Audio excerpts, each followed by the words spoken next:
এই প্রথম বছর রাসের মেলা বাড়ির কাছাকাছি বসেছে, আর যাব না সেটা কি হয়। তাই আজ শেষ দিনে শেষ বেলায় হাজির হলাম এসে মেলা। ননির পাপা অনেকদিন ধরেই রাসের মেলার কথা বলছিল, কিন্তু আমি যেহেতু এই বাড়ি ছিলাম না তাই আমরা যেতে পারিনি। আর আজকে যাওয়ার পরে জানতে পারলাম যে আজকে শেষ দিন রাস মেলা। আজও মেলায় আসা হতো না, শুধুমাত্র ওর জোড়াজুড়িতেই আসলাম। এসে কিন্তু লাভটা আমার আর ননিরই হয়, ননির পাপার তো শুধুমাত্র পকেট খসে। যাই হোক, এসে বড্ড খিদে পেয়েছিল তাই আগে আসলাম খাবার স্টলে। নিয়েছিলাম একটা লোটে মাছের চপ আর একটা ভেজিটেবল চপ, নিয়েছিলাম ফিশ কাটলেট।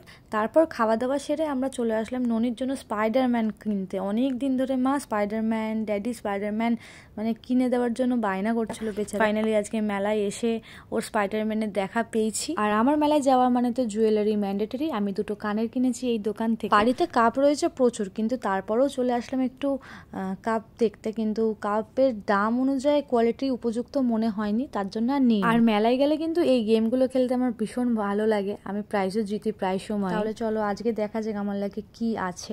বাবুর জন্য একটা গাড়িও যদি নিতে পারি আমি, নিজেকে গর্বিত মা বলে মনে হবে, বুঝলে, এই বল খেলে।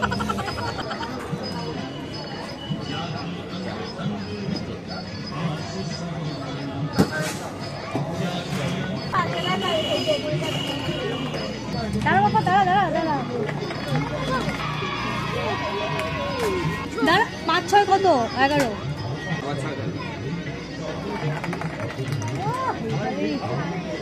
ফার্স্ট বলটা আমার 5 নম্বরে গেছিল, তারপর বাদবাকি বলগুলো তো 6-এর ঘরেই ফেলছি। লাস্ট দুটো বল রয়েছে, যদি 6-এর ঘরে যায় তো রূপালী একটা টিভি নিয়ে যাবে আজকে বাড়িতে। ওই 5-এ ঢুকে গিয়ে টিভির আশা তো চুরমার হয়ে গেল। তো হার মানলে হবে না বস, এখন একটা বল বাকি আছে। এটাও যদি একটু সাথ দিত, 5-6-এর মধ্যে পড়তো, তাহলে একটা ভালো গিফট ছিল। লেকিন ये भी हमसे नमा घड़ा में कर बैठा। খুব ভালো খেলেছে।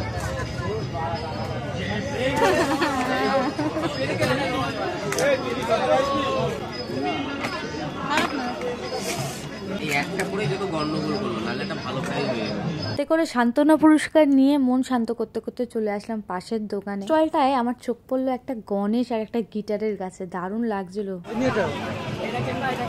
কত গণেশটা? 50।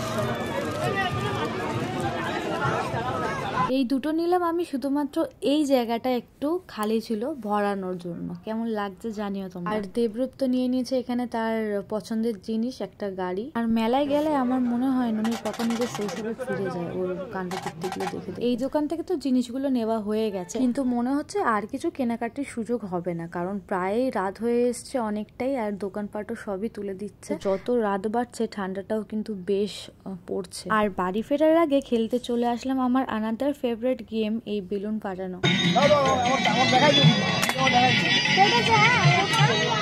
একটা ফেটেছে।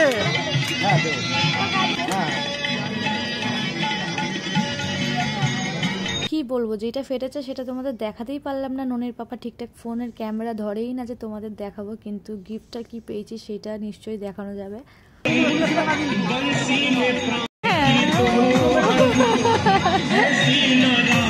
যাই হোক, এখন বাড়ি ফেরার পালা। আর বাড়ি ফেরার সময় একটু জিলিপি না নিয়ে গেলে বাড়িতে মনটা ঠিক খুশি খুশি লাগে না, তার জন্য জিলিপি আর এই গজা নিয়ে নিয়েছি এখানে। আর তার সাথে একটু নিমকি নেবো এখানে, কারণ মিষ্টির সাথে নিমকি combination is the best combination. আর গুড়ের গজা দেখছিলাম বাট ভাল লাগেনি, তাই শুধুমাত্র নিমকিটাই নিয়ে নিচ্ছি। নিয়ে এখন বাড়ির দিকে আমরা হাঁটা দেবো।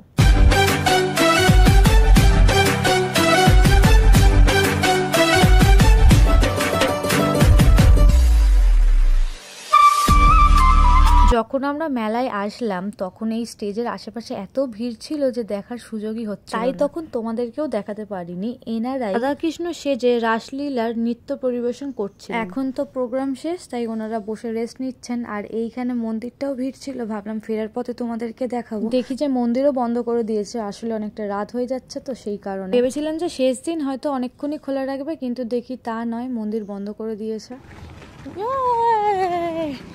এখন আমরা ফিরছি বাড়ি। সকালে ভালো থেকো, সুস্থ থেকো, দেখা হবে আবার অন্য কোনো ব্লগে। বাই।